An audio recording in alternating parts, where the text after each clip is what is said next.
Do you have experience in methods? Just from theater, just, you know, gotta go out and do it? Yeah, it is. Grab the bull by the horn. Don't think So too you much. never did sense memory or Meisner or any of that stuff? No, I think that's all phony bullshit. Interesting. Yeah, phony bullshit. You can only do that if you have time on your hands. But if you're in a repertoire theater in front of a paying audience every darn night, you don't have time. You don't have time. And for 10 years, I've done more performances in 10 years than most actors in this country working in theater can do in their lifetime. And that's why many English actors and actresses are really good, because they come from the theater world. Right. You got to do it then. You have 4 plays in your head, and you look at the schedule. You know, Tuesday, Wednesday, you do Macbeth, and then on Thursday, Friday, you do Hamlet, and then you do a comedy. You know, and you do a children play on Sunday. Sometimes it's like, am I in the right costume? No shit. This is it's Friday. Yeah, I'm doing this play. Right. So you got to have all these parts in your head. Just switch gears. Yeah, and the thing is, read Stanislavski, he and Chekhov were, you know, they were reacting against a very stylish when they didn't have electric lights really, it was coming in. And at that time in Europe and Russia, you performed, there were instructions how you would express anger. There are books and you can read, and they were just saying, we have to start something different.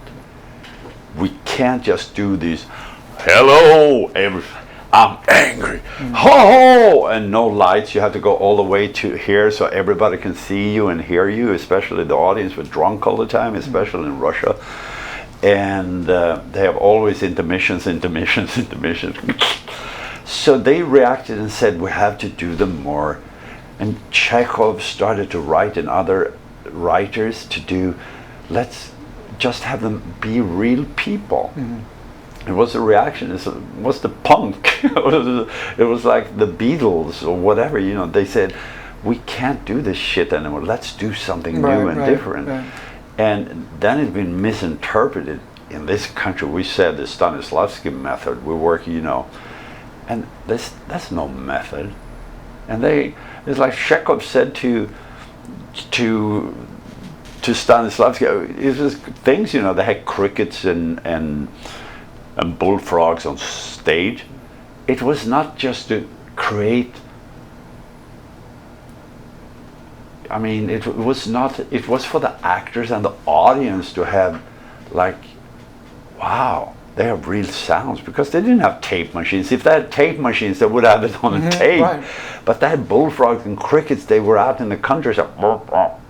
They had a sheep. But at one point also, Chekhov said, you know, to Stanislavski, this is turning in, it's like having a beautiful painting, he said, and you cut out from Ilya Repin, and you cut out the nose and you put in your nose because you want it to be naturalistic. My plays are not just naturalistic, they're a little bit above real human beings. So they agreed, you know, it's still theater and you do characters, but they reacted. And people here don't know that when they came around, that the tradition in Europe was to play like big, and it came from the center of Germany. And as I said, there's book and gestures how to express anger on stage, and everybody did this in Europe. It was a specific thing because they didn't have electric light. They had to be big, they had to be loud. And it slowly changed with that in Russia. And a lot of things happened in Russia, you know, before the revolution and after the revolution. It was very dramatic, and a lot of great art came out of there. But no one here understands what is sense memory. It's like to feel what? It's like the story about Marlon Brando saying, you know, I think about when you cry. Yeah, I thought about my dog that I lost. A lot of people that, you know, fuck, I didn't have a dog when I was 6. I don't know I don't have anybody I can think of that died when I was young. So it's like you have to create it yourself. Can you cry? Do you need to cry? Sometimes on stage and on in a movie or TV, it's better not to cry. Let the audience feel that you're close to crying. It is, you have to understand you're working with trickery. Right. Good old trickery. It's like puppets and you know, marionettes. It's still you're entertaining somebody who's watching, and it comes down to the once upon a time in a country far, far away.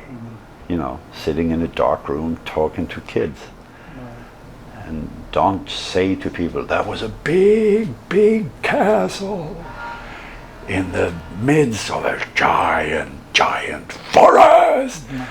It's cool to say sometimes, it was a big castle in the middle of a dark forest.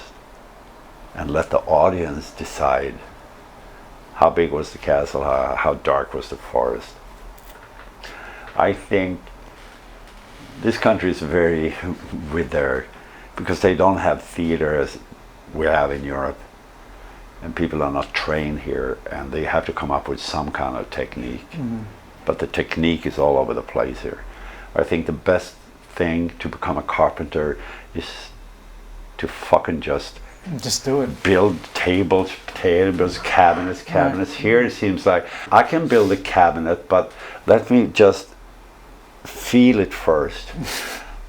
I can feel how the cabinet should be made. I know it, you know. No, you have to do 200 fucking cabinets before it's refined and good. You have to do 150 tables. You have to find out, you know, you have to do so many mistakes. You have to do a lot of shit wrong until you become a good carpenter. The same with actor. You have to learn the skill. You have to understand it is, you're a craftsman, but you're more related to magicians than maybe to a carpenter. But we are teasing the audience, or we're fooling the audience to believe that this is a real world they're looking at. Even if they can say, well, he's alive, I know he wouldn't die, you know, he got shot in the head, but of course, no. We're going to make them believe that I actually died, Right. or I took suicide or whatever. I know I've been to some classes and I've met some teachers, and LA is infested with, you and I can open up a school tomorrow. They say there's always a Greyhound coming in with 500 young kids every day, Right. and we could charge them $18,000 a semester and have them in 3 hours, and then we have the next group 3 hours and the next group 3 hours, and we teach them bullshit. Right. It's a fraudulent business to me. Wow. And people go to these schools, they pay a lot of money, they come out after 2 years, they haven't learned anything, because those teachers, the first thing they would say, go into theater row, go down to Mark Tape or whatever theater, be a walk-on for a couple of productions, get a one-liner maybe, then a two-liner, a little part, work in theater for 5 years, then you find something. And now it's all becoming, all the schools are becoming like more how you audition. They don't even want to teach them how to act anymore. Right. It's about how you audition.